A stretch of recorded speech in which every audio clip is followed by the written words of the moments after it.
চিৰাং জিলাৰ বিজনী মহকুমাৰ অন্তৰ্গত ২ নং বিষ্ণুপুৰ বজাৰত সাম্প্ৰদায়িক সম্প্ৰীতি অটুট ৰখা আৰু অঞ্চলটোৰ বিভিন্ন জ্বলন্ত সমস্যাসমূহৰ স্থায়ী সমাধানৰ দাবীত ভাৰতৰ কমিউনিষ্ট পাৰ্টি, মাৰ্ক্সবাদী তথা CPIMৰ বিষ্ণুপুৰ দাৰাঙ্গা আঞ্চলিক কমিটিয়ে আজি এখন গুৰুত্বপূৰ্ণ জনসভা অনুষ্ঠিত কৰে। জনসভাখনত সভাপতিত্ব কৰে CPIMৰ বিষ্ণুপুৰ দাৰাঙ্গা আঞ্চলিক কমিটিৰ সম্পাদক ৰবি দে।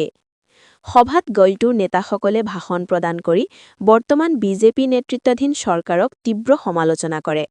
তেওঁলোকে অভিযোগ কৰে যে অঞ্চলটোৰ বহু দীৰ্ঘদিনীয়া আৰু গুৰুত্বপূৰ্ণ সমস্যাসমূহ সমাধানৰ ক্ষেত্ৰত চৰকাৰ ব্যৰ্থ হৈছে আৰু সাধাৰণ ৰাইজৰ মৌলিক সমস্যাসমূহৰ ক্ষেত্ৰত উদাসীন মনোভাৱ গ্ৰহণ কৰিছে। সভাত ৰাজ্যিক কমিটিৰ সম্পাদক মণ্ডলীৰ সদস্য গজেন বৰ্মন, বঙাইগাঁও চিৰাং জিলা কমিটিৰ সম্পাদক পৰিমল চক্ৰৱৰ্তী আৰু DYFIৰ বঙাইগাঁও চিৰাং জিলা সমিতিৰ সম্পাদক শুভঙ্কৰ ঘোষে উপস্থিত থাকি ভাষণ প্ৰদান কৰে। বক্তাসকলে অঞ্চলটোৰ উন্নয়ন, সামাজিক সম্প্ৰীতি আৰু ৰাইজৰ ন্যায্য অধিকাৰ সুৰক্ষিত কৰাৰ বাবে সংগঠিত আন্দোলন গঢ়ি তোলাৰ ওপৰত গুৰুত্ব আৰোপ কৰে। জনসভাখনত বৃহৎ সংখ্যক স্থানীয় ৰাইজে উপস্থিত থাকি দলটোৰ দাবীসমূহৰ সৈতে সংহতি প্ৰকাশ কৰে। নেতাসকলে আগন্তুক সময়ত এই সমস্যাসমূহ সমাধানৰ দাবীত আন্দোলন অধিক জোৰদাৰ কৰাৰ কথাও ঘোষণা কৰে।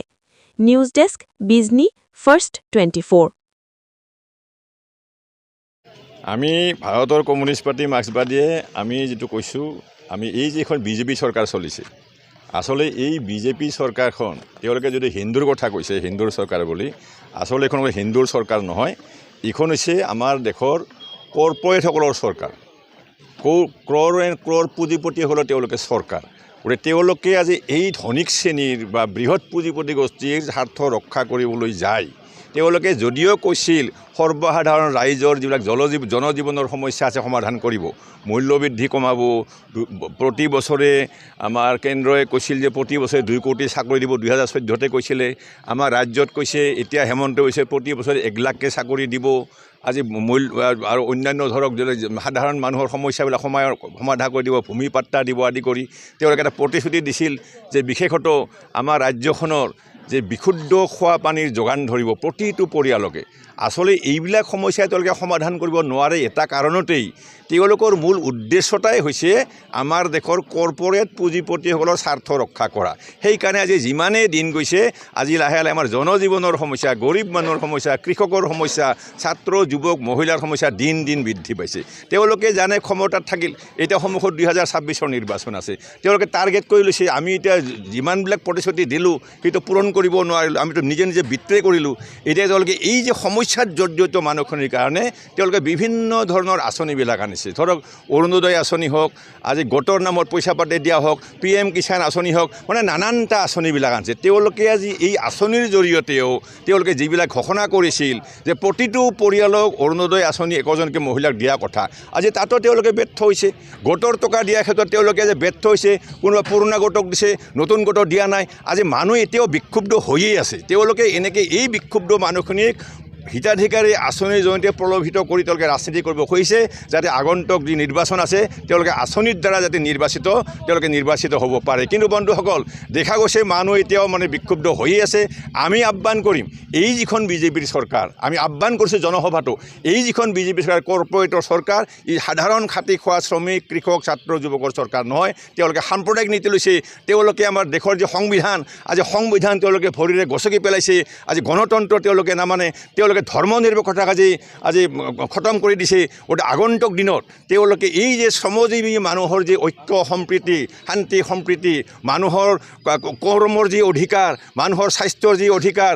কৰ্মসংস্থাপনৰ যি অধিকাৰ, এই অধিকাৰ, আজি কৃষকৰ যি ভূমিৰ অধিকাৰ, এইবিলাক অধিকাৰ যদি সাব্যস্ত কৰিব লগা হয়, তেতিয়াহ'লে আগন্তুক যি বিধানসভা নিৰ্বাচন আছে, এই নিৰ্বাচনত আমি ৰাজ্যখনৰ পৰা এই বিজেপি আৰু তেওঁলোকৰ যি সন্মিলিত শক্তি তাহাঁতক পৰাস্ত কৰিব লাগিব। আৰু আমাৰ ৰাজ্যখনত বাম গণতান্ত্ৰিক যে ধৰ্ম নিৰপেক্ষ যে শক্তি আছে, এই শক্তিৰ আমি শক্তি বৃদ্ধি কৰি আমি এই বাম গণতান্ত্ৰিক শক্তি আমি ক্ষমতাত বহুৱাৰ চেষ্টা কৰিব লাগিব। এই আহ্বানটো আমি দিছোঁ। কাৰণ এইখন বিজেপি চৰকাৰে কৰ্মসংস্থানৰ এটা বিৰাট শ্লোগান দিছে, কিন্তু আজি দেখা গৈছে আমাৰ যিখন এমেনৰেগা আইন আছিল, প্ৰতি বছৰে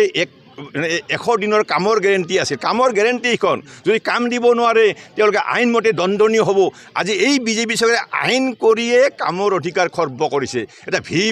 ৰামজী যে আইন আনিছে আচলতে এখন আইনো নহয় এইখন আঁচনি ইয়াৰ কোনো অধিকাৰ নাথাকে ইয়াৰ দ্বাৰা আমি কোৰ্টে কাছাৰী যাব নোৱাৰোঁ কিন্তু পূৰ্বৰখনত যে কোৰ্ট কাছাৰী যাব পাৰিছোঁ এইখন আঁচনিৰ দ্বাৰা আগতে চেণ্ট্ৰেল গভৰ্ণমেণ্টে 90% ধন দিছিল ষ্টেটত 10 এতিয়া ৰাজ্যক দিছে 40% তেওঁলোকে 60% স্বাভাৱিকতে তেওঁলোকে এতিয়া টকা পইচাৰ যি ক্ৰাইচিছ হ'ব মোটামুটি মানুহক কৰ্মৰ অধিকাৰ সৰ্বনাশ কৰিব সেইকাৰণে বিজেপিক আমি পৰাস্ত কৰাৰ আহ্বান দিছোঁ বাম গণতান্ত্ৰিক যাতে আগন্তুক দিনত জয়যুক্ত কৰিব এই বিজেপি সমষ্টিত যাতে বিজেপিক পৰাস্ত কৰা যায় তাৰ ব্যৱস্থা নিশ্চয় ৰাইজে কৰিব এই আহ্বান আমি ৰাখিছোঁ বহুত ভেঞ্চাৰ আচলতে এইখন চৰকাৰটো কোনো ভেঞ্চাৰ স্কুল এইখন চৰকাৰৰ মূল উদ্দেশ্য হৈছে শিক্ষাকো আজি তেওঁলোকে প্ৰাইভেটাইজেশ্যন কৰাৰ ব্যৱস্থা কৰিছে নতুন যি শিক্ষানীতি তাৰ দ্বাৰা মূল উদ্দেশ্য হৈছে শিক্ষাক প্ৰাইভেটাইজেশ্যন কৰা স্বাভাৱিকতে তেওঁলোকে এই যে ভেঞ্চাৰ স্কুলবিলাক আছে ভেঞ্চাৰ স্কুলত লোৱা বহু প্ৰতিশ্ৰুতি দিছিলে কিন্তু আজিলৈকেতো দিয়া নাই আমিতো পাৰ্টীয়ে ভেঞ্চাৰ স্কুলবিলাক আমি চৰকাৰ ৰাইজে পাতিছে ৰাইজৰ টকাৰে পাতিছে আমিতো চৰকাৰবিলাক লোৱাৰ কাৰণে দাবী সাব্যস্ত কৰিবই পাৰোঁ কিন্তু চৰকাৰৰ নীতিয়ে এইটো নকৰে কিন্তু আমাৰ দাবী হৈছে যিবিলাক এতিয়ালৈকে ভেঞ্চাৰ স্কুল আছে এইবিলাক তেওঁলোকে নিশ্চয় মানে স্বীকৃতি দিয়াৰ ব্যৱস্থা কৰক যি শাসক গোষ্ঠীৰ যি জনবিৰোধী নীতি সেই নীতিৰ বিৰুদ্ধে আজি বিষ্ণুপুৰ দাৰাংগা অঞ্চলত এই জনসভাৰ আয়োজন কৰা হৈছে আমি দেখিছোঁ দীৰ্ঘদিন ধৰি বিষ্ণুপুৰ অঞ্চলত হাতী মানুহৰ যি সংঘাত চলি আছে বন্য জীৱ জন্তুৰ যি সংঘাত চলি আছে ইয়াৰ উপৰিও এই অঞ্চলত বিশেষকৈ মাটিৰ পট্টাৰ যি সমস্যা এই সমস্যাই বিষ্ণুপুৰবাসী ৰাইজক কিন্তু সঁচাকৈ জুৰুলা কৰি তুলিছে আনকি এই অঞ্চলত বিষ্ণুপুৰ অঞ্চলত আপুনি চাব যে পানীৰ সমস্যা ভয়ানক সমস্যা যি সমস্যা JJMৰ মাধ্যমেৰে সমাধান কৰাৰ চৰকাৰৰ যি প্ৰতিশ্ৰুতি আছিলে আজি কিন্তু সেই প্ৰতিশ্ৰুতি ফুটুকাৰ ফেনত পৰিণত হৈছে যাৰ বাবেই আজিৰ এই জনসমাৱেশখন আয়োজন কৰা হৈছিলে লগতে আপোনালোকে দেখিছে যে চৰকাৰখনে সাম্প্ৰদায়িকতাৰ মাধ্যমেৰে ৰাজ্যবাসীক যেনেধৰণে বিভাজনৰ নীতি প্ৰয়োগ কৰিবলৈ ধৰিছে আৰু সেই বিভাজনৰ নীতিৰ মাধ্যমেৰে যি আচ্ছেদিনৰ কথা বা আচ্ছেদিনৰ যি প্ৰতিশ্ৰুতি আছিলে সেই প্ৰতিশ্ৰুতিসমূহ সকলো বস্তুৱে আজি ফুটুকাৰ ফেনত পৰিণত হ'বলৈ ধৰিছে চৰকাৰৰ প্ৰতিশ্ৰুতি আছিলে যে বছৰি 2 লাখ কৰ্মসংস্থান দিব আমি কিছুদিন পূৰ্বে যোৱা 12 ফেব্ৰুৱাৰী তাৰিখে আমি দেখিছোঁ যে বিষ্ণুপুৰ বৰপাথাৰৰ যুৱক জুবিন নাথ যে বেংগালুৰুত কৰুণ মৃত্যুবৰণ কৰিবলগীয়া হৈছে আজি ৰাজ্যৰ চৰকাৰ মানে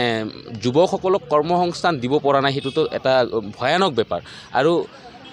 এই ৰাজ্যৰ যুৱক যেতিয়া বহিৰাজ্যত কৰ্মসংস্থান কৰিব যায় তাৰ কাৰণেও তেওঁলোকৰ কোনো সামাজিক সুৰক্ষা সামাজিক মৰ্যাদা দিয়াৰ কোনো ব্যৱস্থা এই চৰকাৰে কৰিব পৰা নাই বা কৰিব নোৱাৰে আনকি চৰকাৰখনে যি যুৱকসকলৰ কাৰণে পঞ্জীয়নৰ ব্যৱস্থা কৰিব লাগিছিলে সেই পঞ্জীয়নৰ ব্যৱস্থাও কৰা নাই কৃষি আইন